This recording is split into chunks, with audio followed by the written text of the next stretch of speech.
when he will not score, but he is a special. ICC ইচ্ছা করে বাংলাদেশকে হারিয়েছে, কোনো কথা হবে না, আবার খেলা হবে। এবার বাংলাদেশের পক্ষ নিয়ে আইসিসিকে হুমকি দিয়ে একই বললেন সৌরভ গাঙ্গুলী। বিস্তারিত দেখুন পুরো ভিডিওতে।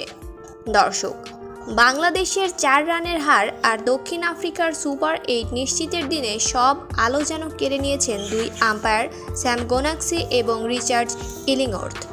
পরপর দুটি বিতর্কিত সিদ্ধান্ত একেবারে কাছাকাছি গিয়ে হারতে হয়েছে বাংলাদেশকে। শেষ বলে গিয়ে নির্ধারিত হয়েছে ম্যাচের ভাগ্য। তাতে জয়ের পাশাপাশি সুপার 8ও নিশ্চিত করে ফেলেছে দক্ষিণ আফ্রিকা। এদিন ইনিংসের 17তম ফুলার লেংথের ডেলিভারিতে খানিকটা আড়াআড়িভাবে গিয়ে ক্লিক করতে চেয়েছিলেন মাহমুদুল্লাহ রিয়াদ।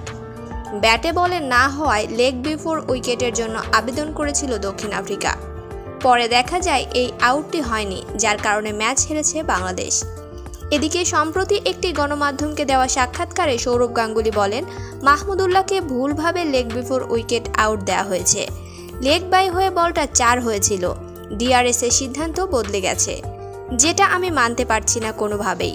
আইসিসি ইচ্ছা করেই বাংলাদেশকে হারিয়েছে, এটা আপনাকে বুঝতে হবে। আমি বাংলাদেশের পক্ষে আছি।